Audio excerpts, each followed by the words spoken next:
going. All right, so with the starting of the recording, I would like to call this meeting to order. So I am Mike Elliott, I am the chair. For those of you watching at home later on, we have many exciting people here tonight. Judy's not here, right? But we do have, who are you again? I'm Emily McCormick. Emily McCormick, and you are? Fantastic. Also joining us, we have Superintendent Alan Roach, Assistant Superintendent Dr. Farina. We have Director of Curriculum and Instruction, Kimberly Bass, Director of Technology, James Roth, Curriculum Supervisor, Sarah Rothenfeld, and we have Allie Stevens is in the house.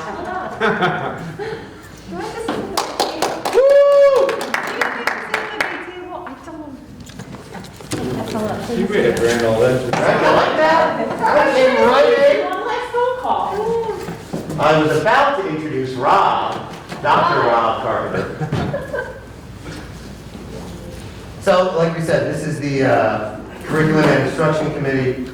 So our first item on the agenda is the approval of the October 21 meeting minutes. Do I have a first? I'll make a motion to approve the minutes. I will second that motion. Okay, I have a first and a second. Is there any discussion? Hearing none, all those in favor say aye. Aye. Aye. Opposed? Motion carries. All right, next. Item number 2. Informational item, presentation on graduation pathways PDP requirements at UPSD. Dr. Carpenter Yes, And I'll Mrs. turn it Bass. over. and Mrs. Bass.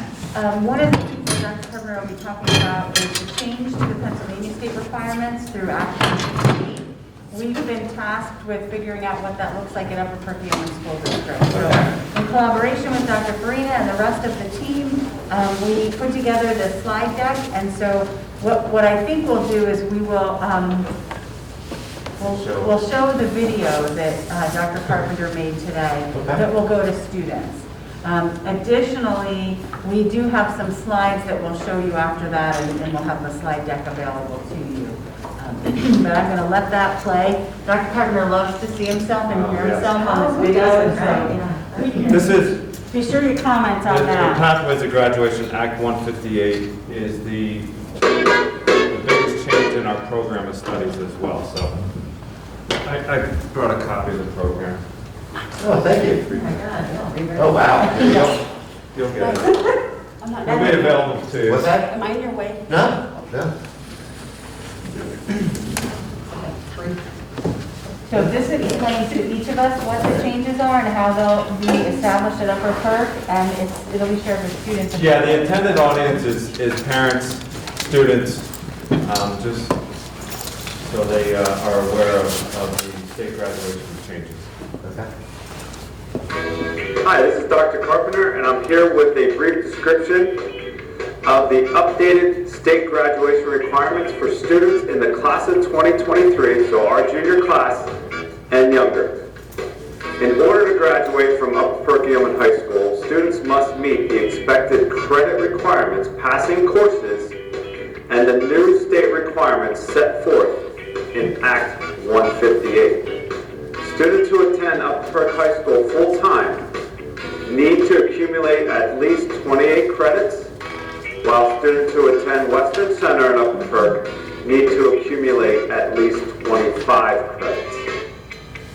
Act 158 of 2018 provides alternatives to Pennsylvania's statewide requirement of attaining proficiency on the 3 end-of-course Keystone Exam assessments: Algebra 1, Literature, and Biology.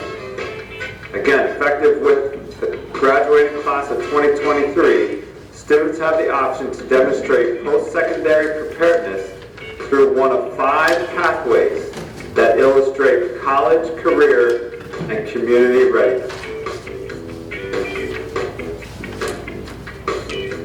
Act 158 is for all of our students, starting with the graduating class of 2023. So our 9th, 10th, and 11th grade students who are currently here at Upper Perkiomen High School, this Act 158, this state graduation requirement applies to you. Our seniors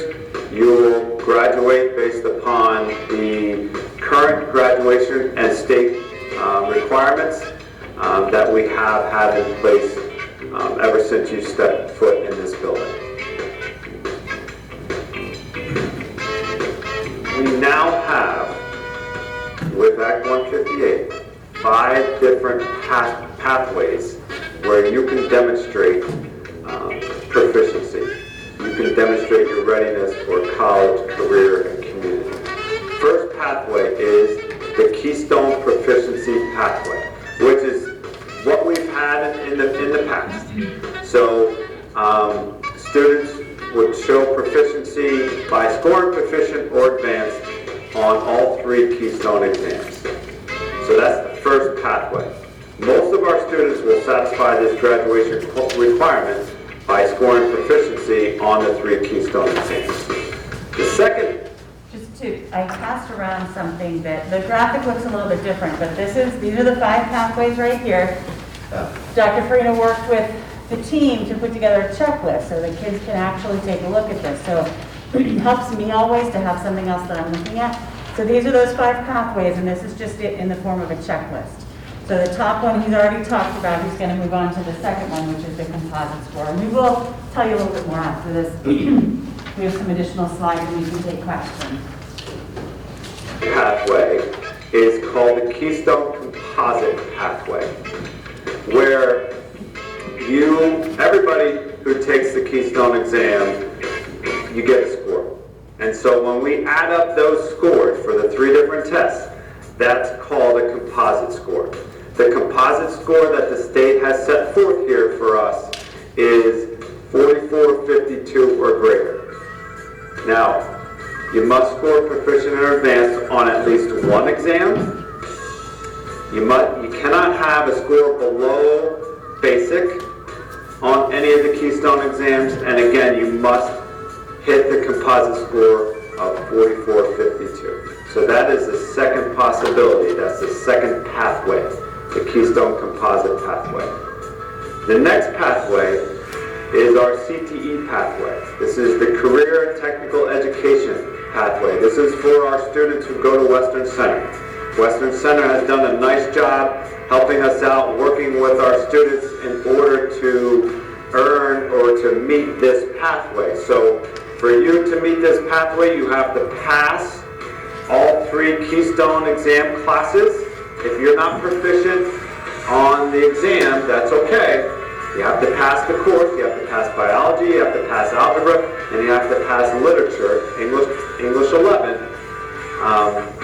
But if you don't score proficient on one of those exams, that's okay, because in order for you to meet this pathway, pass those 3 courses and also earn your OSHA certification. Every single program down at Western Center is going to have, the students are going to earn that certification. So by passing the 3 courses and earning your OSHA certification, our Western Center students will meet this pathway by doing those 2 things.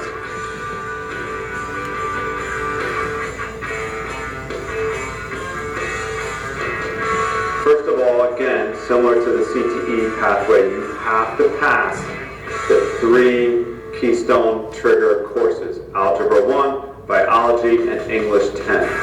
And if you do not pass all 3 of those Keystone exams, it's okay. You can demonstrate proficiency, you can meet this pathway by achieving one of the following. You score a 21 on the ACT test. You score 31 or higher on the ASVAB test.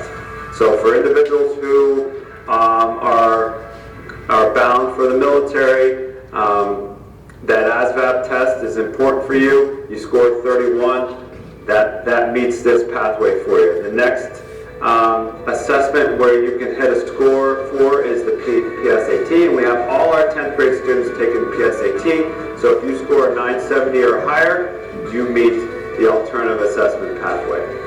When you take the SAT and you score a 1010 or higher, that satisfies this alternative assessment pathway. And the last assessment that you can use, and that's an AP exam. An AP exam in one of the 3 areas, the science area, math area or literature area. If you score a 3 or higher on an AP exam, you will satisfy this pathway.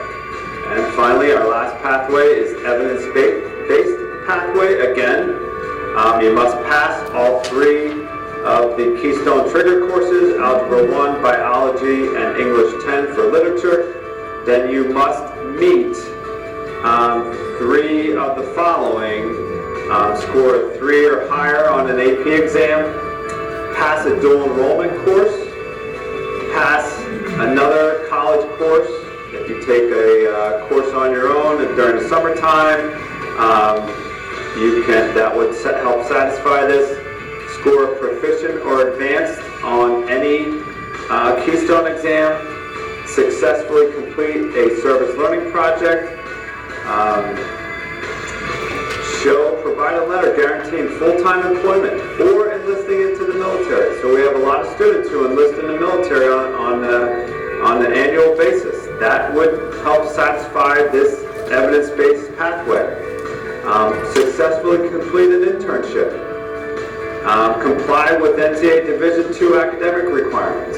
So I just gave you multiple ways to demonstrate proficiency on that evidence-based pathway, but let's be more specific, and let me give you an example on somebody here at Upper Perk High School and how they can meet this pathway. So, first of all, you pass all 3 courses, Algebra 1, Biology, English 10, and then you pass Personal Finance. That is a dual enrollment class. That helps that you're 1/3 of the way in meeting this evidence-based pathway. The second way is you score proficient on one of the Keystone exams. So you're pretty good in literature, and you score proficient on that Keystone exam. Now you're 2/3 of the way of meeting this pathway. And then the last way to meet this pathway is you enlist into the military. So that is a perfect example for an Upper Perk High School student in meeting the evidence-based pathway. So in conclusion, Act 158 provides us with flexibility or just alternative ways for you to meet the Keystone exam statewide proficiency. So I think this is a great opportunity for us to help students meet statewide graduation requirements. Not everybody is a test taker, so this provides some flexibility there, and I think this is going to be a great opportunity for our students in meeting the state graduation requirements.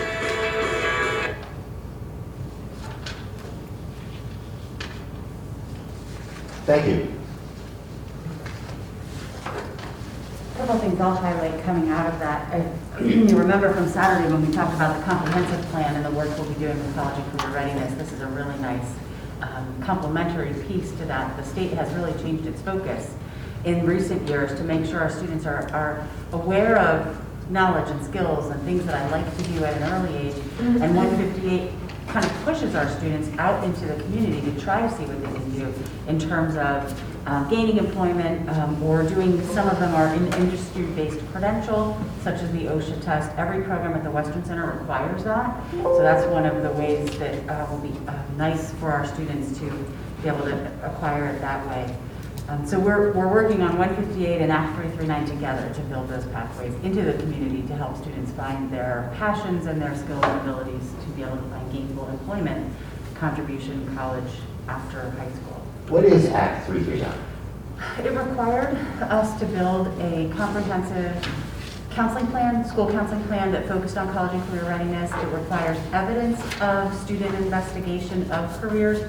Grades 3, 5, 8, and 11 are the benchmark years. Okay. So before I got here, Dr. Farina and the group had written that plan.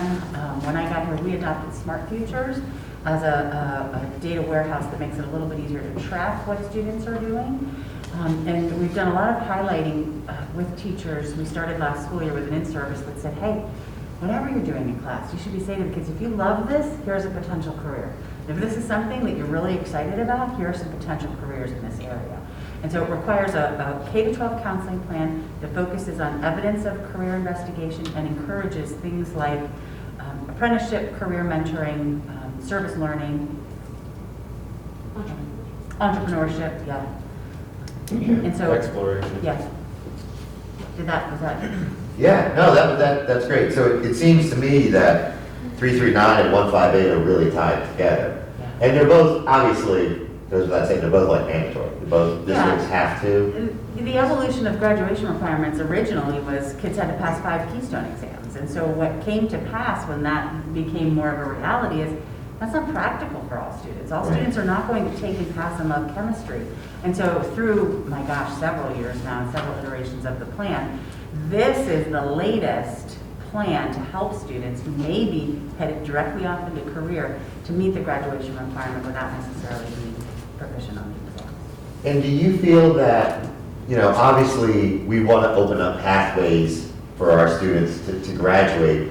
Do you feel that the different measures of this, and Rob, you kind of touched on it in the video, but Mrs. Bass, for you, do you feel that there's still strong academic standards across these 5 options for graduation? Absolutely. There's no way to do this without passing the course. And so that's Algebra 1, that's Literature, and that's Biology. And those are some rigorous courses, especially aligned to the new PA core standards from 2013. So absolutely. Okay. Academic rigor is retained, but additionally, their own passions, what we're encouraging in them, is what do you want to do? They're doing a lot of that exploration, and that then meets their requirement. Okay. Ellen, do you have any questions? Yeah. Great. Okay. I will say, Sarah has done a super job of working with Linkit, which you know is our data warehouse. Oh, yeah. So we're going to have everything in there. So if you take a look at this checklist that Dr. Faria put together, Linkit has built us a program. Now, it's only as good as the data that we give them, so we're still required to give them a lot of information. But this is a worksheet counselors will use with students to say, okay, where the heck am I? And if we don't know, it's all in Linkit. So we can pull that up and we can work with the student to make sure they're setting realistic expectations. Dr. Farina also said, boy, do we have to share this with our special education teachers, all our teachers, really, Yeah. but our middle school counselors and our middle school special education teachers.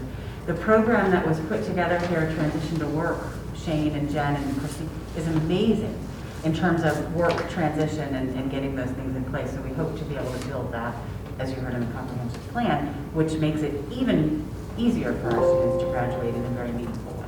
Our counselors, will first use this with students. In a couple of weeks, they're going to meet with every student, 9 through 11, for course selection. Okay. This will be part of that conversation. So this is all being rolled out in the next Yep. couple of weeks? Yep. Okay. Yeah, that video will be shared, sent out to parents and students Okay. soon. Awesome. Okay, well, thank you very much for the presentation on graduation. It was really great. And I'll just run through these slides, I will not talk about them, but all of this will be given to you in terms of follow-up information. Okay. And it'll find its way into the minutes because we'll have it linked in there for you. If you wanted to look through these slides a little bit more yourself, they'll be available to you. Okay. And we'll give you a little bit of a preview. In a lot of this conversation that's been happening, we're looking at the number of graduation requirements that Upper Perkiomen requires for students to graduate. And it doesn't allow, in a lot of instances, students to do some things that they might want to try because it's very rigorous in terms of this many of the 4 cores.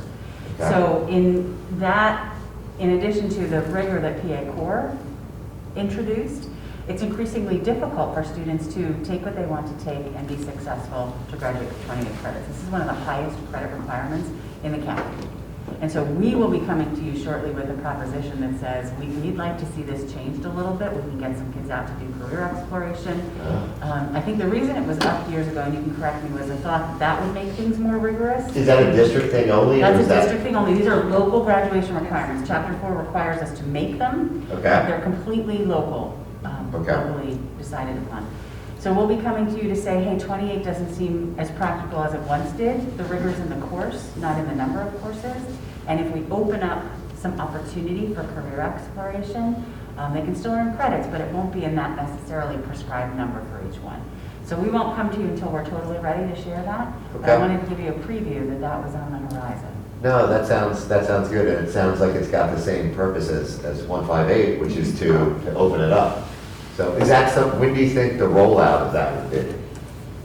What was our we wanted to do it with this, but we bit off more than we can chew. Don't want to be like a year behind it? Yeah, I hope by this, like maybe our last meeting of the year, to kind of say, here's what we're thinking and. And then roll it out the next year? Well, no, dwell on it. Dwell on it, come back, and then Yeah, roll it talk out. about it. Okay, all right. Yeah, and any kind of implementation that changes that, it's phased in. Yeah. You know how we've done Well, in like- other circumstances. Yes. We've had to phase things in, so like classroom. Yeah, You yeah, know, yeah, it yeah, takes yeah. years to get that fully implemented, because we don't want to impact kids, so. Right, if they've been kind of gunning for this the Yeah. whole time, and then like, hey, we changed everything on you. Yeah. Yeah, that's what we did. They'll thank us for this one. Oh, but- they will. They won't, they will thank you. This one, Still we a lot probably- sooner, yeah. Back in 07, 08, we went from 25 to 28, and we phased it in that year with the incoming ninth grade class. Okay, all right. That's good historical reference. Yeah. Does that, the plan that you're talking about, include then the ability to look at, advanced classes, like college classes and things like that, to count as those credits? Yeah, absolutely, and we're hearing from the community about that, right? Like, we should, we have some opportunities locally, a lot of opportunities locally. to We take have, advantage and of you that. can see that in the program. We do have some connections with honors programs at Lehigh, DeSales, Moravian. So we have seniors who are there now. Yeah. Great. Oh, cool. And those would count towards Yes. this and then count for them to be able to take, Yeah. and Yeah, they'll have a well, less Lehigh. in college. So Yeah, we have a student at Lehigh. He'll have a Lehigh transcript. And Excellent. the class he's taking counts, I can't remember what class he's taking, but it counts as one of the English or social studies. Great. Yeah. So that was a little preview of that. The rest of the slides are really what you're looking at in front of you and what Dr. Carpenter went through in the presentation. It's just spelled out a little bit differently. They made fun of me. I put a lot of information on the slides, so we tried to break it down by pathway. A lot of arrows. A lot of arrows. Just trying to line that up. But it may be helpful when you go back and look and say, I don't even know what that means. There's an arrow there. So you Whoa! All right, stop. Use your So, phone. when we think about our next steps, we're going to continue to work to align our programs with Act 158. Dr. Carpenter gave one example. The counselors using something like this is another example of, wow, if we have a student who's struggling, how in the world do we help them get to a pathway to graduation that's manageable for them, still upstanding and holding up the rigor of what we do at Upper Park. We will be communicating the full plan. This is the first step for that to share with you. And then we would go into the process of implementing, tracking, and planning to graduate all of our students under Act 158. Dr. Carpenter, I want to share that I enjoyed the music in your video. Right? That's not me. That was all Mr. Thomas. He's our video guy. Yeah. Really good. Yeah. Oh, he How'd you is. engage? You should stop knocking it. He's great. Okay.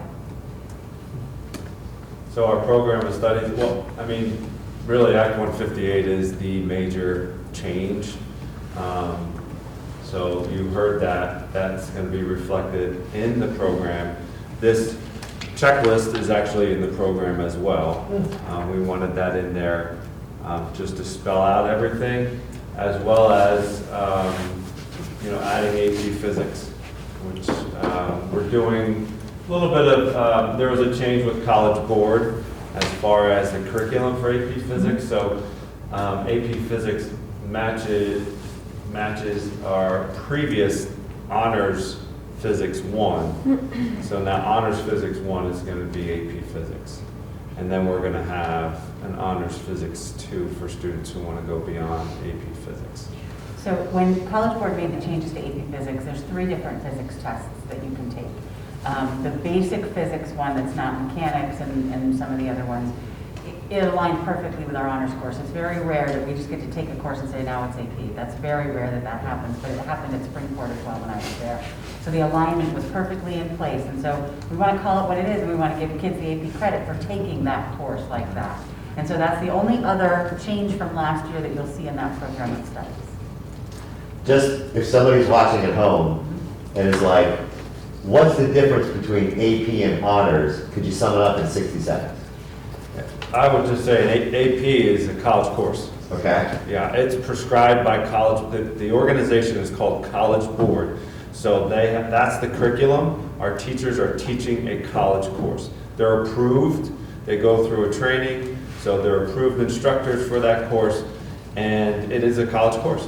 And so- kids can get college credit for it. Some colleges are more difficult than others, but if they score a 3 or higher, they're going to get some kind of college credit. If somebody takes AP Chemistry and is going to go to University of Pittsburgh and they're going to go into chemistry, Pittsburgh may want them to get a 4 or a 5 in order to give them credit for chemistry, but they could give that student an elective credit. Okay. Make sense? And then honors is just a more advanced class? Correct. Okay, all right, thank you, Yeah. thank you. Okay, go ahead. Can Well, I ask, are our honors classes still weighted slightly more than the academic, but slightly less than AP? Yes, Is it- they're weighted 0.5. That's another another thing, difference I between didn't them. recognize that. That's Okay. a good point, thank you, Jude. 0.5 for honors, 1 full additional credit point for AP classes. So if I take an AP course? You get a okay. B, let's say you get a B, Yeah, instead of it counting as a 3.0 in a typical academic class, it is a 4.0. okay. So it's You get like an you're extra getting an point. A. Yeah. Yeah. Is that like on a chart on the website? It's on the program of studies. It's on the curriculum, okay, Yeah, mhm. just, Yep. Or ask your kid, because they'll be. I'm sure he would know, I'm sure he would know, but, They all know all that stuff. no one ever does, no one ever. But, okay, cool. But AP is great. Mara's already considered a sophomore down at American. Really? Because of the AP dual enrollment courses she took at Upper Pearl. Wow, oh, that's great. Yeah. Okay. After she finished her first semester freshman year, she was already like 4 credits into her sophomore year. Booyah. So, So every year we bring the program of studies to you and highlight the changes that have been made. And sometimes there are new courses, and we anticipate next year there may be a request for new courses based on some things happening with science standards and hearing from that department specifically. So we bring that forward and just share the major changes with you. We may have an AP Spanish next year. Yeah. In May. Okay, Yeah. that's cool. Question? Any question? Question?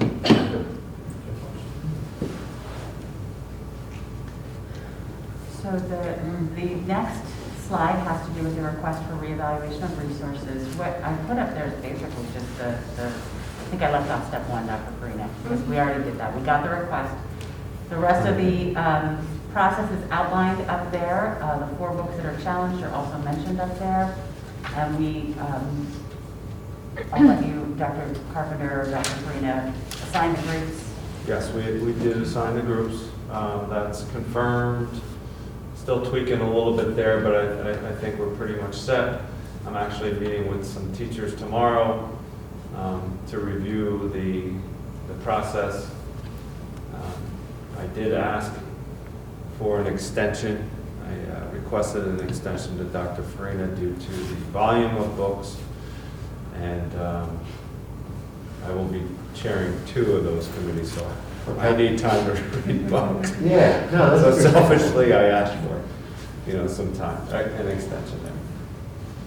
I don't know what it. Yeah, no, I mean, ultimately, the AR has a prescribed timeline. However, in speaking with Kyle, I was able to grant that extension. My position was some of the librarians want to be a part of this process as well, and to honor that request, it's important. I think it's also important to know that 2 of these were not even on site in the district. We also needed to secure resources. The committees are more than just 1 or 2 people, so we had to actually purchase books. So we had to buy these books That is correct. to review said Yes. books. Correct. Correct. Two of them. Or we buy, well, you should buy All all 4 because Yeah, you 'cause- don't have for everyone. Yeah, we only have 1 copy of the other 2. I don't think anybody would give you a hard time about an extension if the books are full or for the time being, right? Well, yeah. I mean, we have the copies to the electronic books, we got copies of. So ultimately, we will follow the policy. If anybody inquires, what we're saying is I communicate the findings of the committee to the complainant.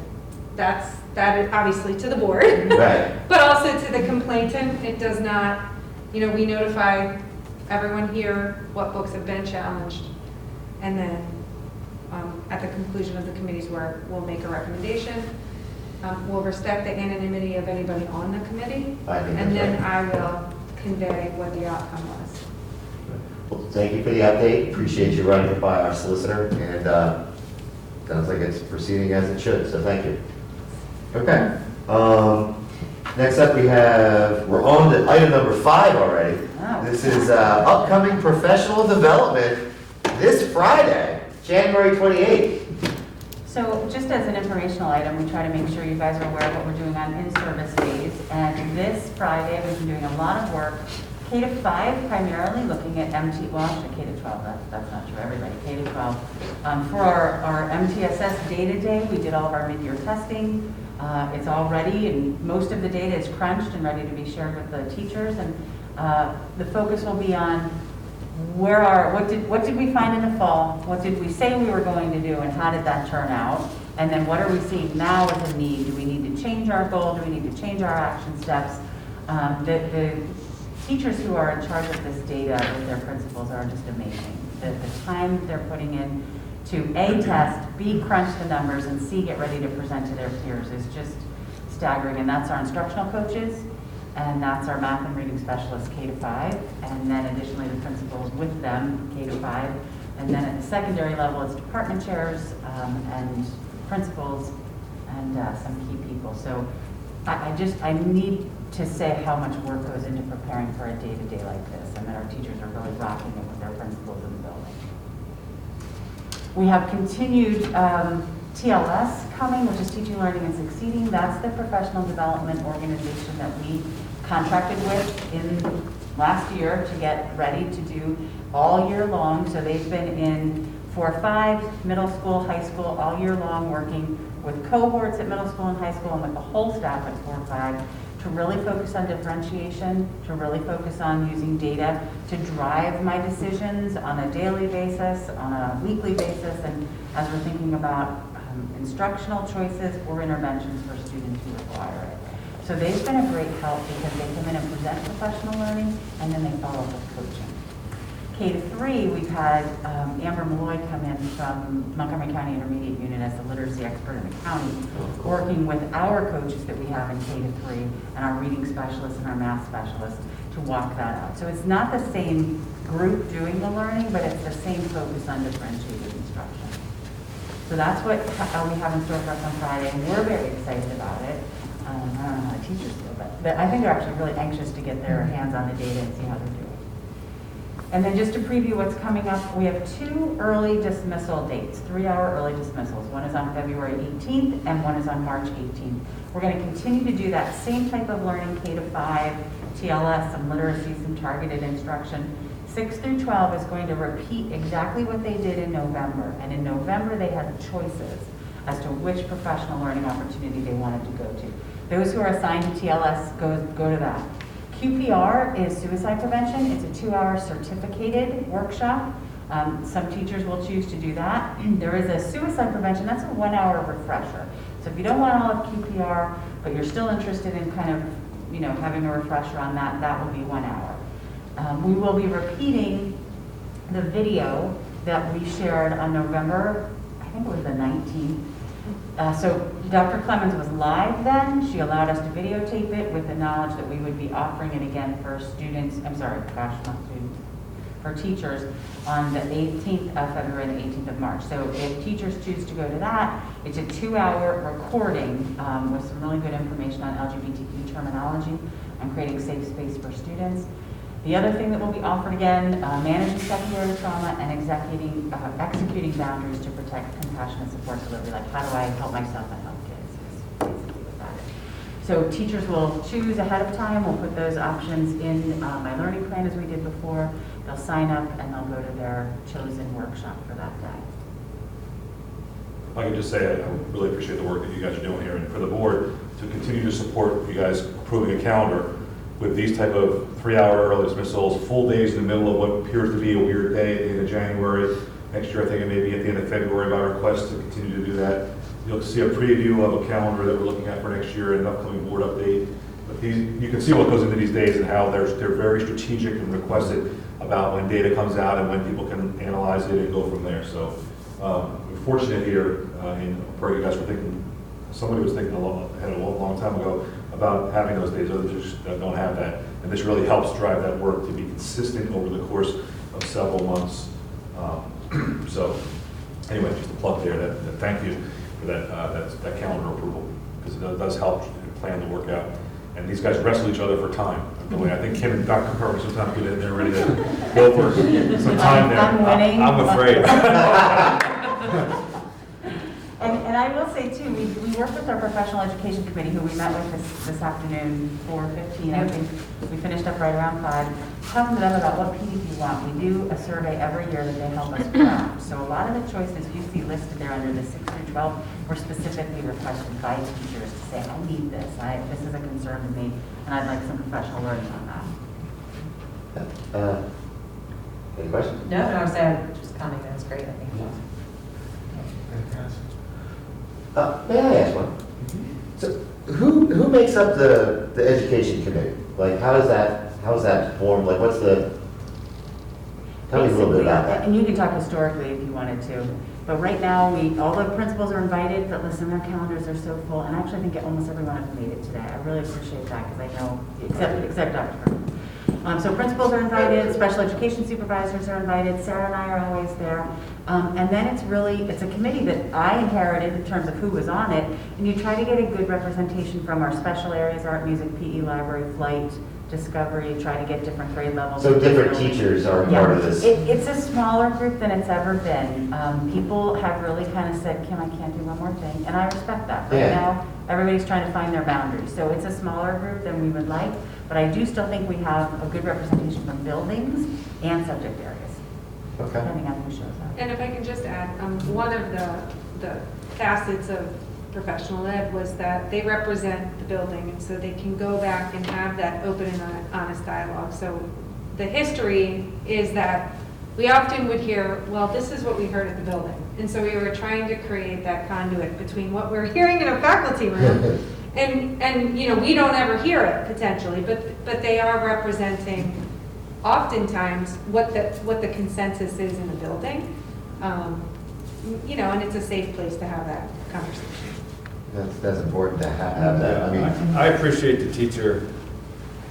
I don't know, Rachel, is she still on it? She is still on it. Yeah, She but she's wasn't just there out today. right, she's out right now. So I have 2 teachers who are department chairs who are on this committee, and then they come back, and we have department chairs are they're my leaders in the building. So when I have those leadership meetings, they're able to report, and we have nice conversations about, what should we bring to Mrs. Bass, and what was said at the professional ed committee. So I have good teachers on that committee. great. No, that's awesome. No, and it's good that people have a say in what they're learning, because they're going to be more involved, more engaged. And, that's Yeah, they also got to look at that draft calendar just to get their eyes on it, when PD will be, I broached the idea of, do we want to move the day-to-day from January to February? Got some really substantial feedback on that. So it's a great group of teachers who really have a good pulse on the building and the district and the kids, so I appreciate them. Cool. That's great. Judy, do you have any questions? I keep forgetting to ask you. Oh, no, I'm good. Okay. All right. How about that? Kim, that 24th is Thursday. Yep. Back to the last slide, yeah. This is Oh, Thursday the 24th. I'm sorry. Yes, because 2/22/22 is Tuesday. Tuesday. Oh, that's so weird. Oh, you haven't seen that? No, it's- Oh, yeah, it's all over the place. Actually, It's Wow, Tuesday. Judy. It's 2/2/2/2/2. It's 17th. Tuesday. That's Did weird. I have it wrong? That's a lot of twos for a Tuesday. It's the 17th. I It's apologize. February. It's your birthday? 2nd, 22. So it's 2/2/2/2. So please check me there. I did get confused because this will be our last meeting that's the 4th Monday. We'll be shifting to the 3rd Thursday. You did it right on here. It says I did it right on the Thursday. agenda, but Yeah. that never carries over in my life. One thing's always- So Dr. Roach said, we appreciate your support so much to really listen and hear what's going on and what the student needs and the teacher needs are, and to give us that time to really work with staff. We really appreciate it. what sort of things can we look, because obviously we're just about done here. What kind of things can we look forward to for our next meeting? Any idea? And if you don't, that's fine, but I haven't even thought that far ahead. that's fine. Obviously, things that deal with curriculum Yeah. and or instruction. Probably the budget, I mean, probably we'll be talking. Those are our preferred topics. Yeah. It's actually a quick turnaround from where we are now on the 24th to the 17th. Normally you have Yeah. that, because that, sometimes that fourth Monday falls all the way to 27, 28, so it'll be a quicker turnaround. For the time. Perhaps we could have a film festival of some sort. Yeah, and we could be talking a little bit, maybe Jim, we want to talk a little bit about the tech we've been using and you know, why that's so important, and that'll be our plug shamelessly for keeping it in the budget. We can talk a little bit about really kind of how COVID has brought about a desire to really dig in a little bit more with some of the digital content platforms that we now order that we didn't some years ago, so I'll make a note of that. What do you? Go Are we ahead. allowed to, like, see or any of the results of the MTSS day? Like, Sure. aggregated candidates, how we vote? Yep, I can do that. There's Mike, if I may, there's a lot going on, as you may be aware from some comments at the board meeting and so forth. There's a lot going on in the area of student online safety, us reevaluating where we stand with our P15 acceptable use policy. We're going to stand against guiding principles, guiding policies like SIPA and COPA. Okay. One of which is clearly defined as Children's Internet Protection Act. Okay. Online safety, and COPA, which is children's, mostly revolving around personal information and protection of their personal information. So we may have some things to talk about in relation to that as well. But everything that we're doing in that arena is just know that board members is all, in the aspect of protecting children online. Oh, absolutely, yeah, no, I don't think that's Whether a, that be for, I know you know that, whether that be from email to their browsing capabilities to the programs that they're running. And many of our vendors are even responsible under these rules, like COPA. When you talk about COPA, it really, we have responsibilities to list what personal information might be going to these vendors, but it is the vendors of Schoology and Skyward and all these players that, it's a web net of individual entities that have to stand up and protect that, just as we want our personal information as adults protected. So, there's a lot going on there. Anything else on that, Andy? No, I think that it's a continuing, evolving practice. The more Jim has been here, the more we have unpacked and refined our practice. As we add things, we discover things. Yeah. A And lot of so, discovery, and that's not quite the way we thought it was. We need Okay. to fix it. Oh, that's not quite the way we want it. We need to talk about how we're going to get there. and I think we have utilized this committee very often to, and there's an overlay of the budget conversation, because I know many of you who've been on the board, we've brought to the table a lot of things, technology, our Starting here. defense capability, our disaster recovery capability.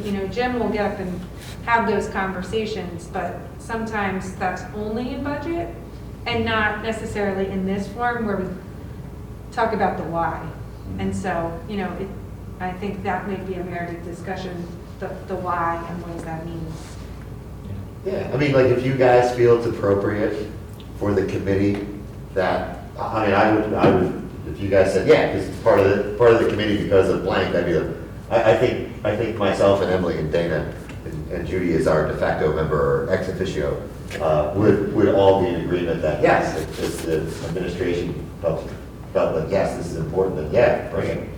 Good. They're key elements to talk about because they relate into the delivery of curriculum and the delivery of education in a safe environment. Yeah, if it's weaved into all those things, then yeah, it would seem to make sense that, And boy, is there a lot out there. I can imagine. Just programmatically, the software programming side has evolved in the last 7 years since I've been here exponentially. It's crazy. I would also, and I'm sure you will, but I would also encourage, anything that you feel should go in policy, please, follow up with who's in charge of policy? Is that Peg still? Follow with Peg and all that. That was our discussion We today. had one today about that. I- like Okay, what needs to be relooked at and revamped. And Okay. Even Dr. Carpenter handbooks, getting a shot at handbooks early So we have the right verbiage in there that refers to all these types of things, and it's clear to families and so forth, you know?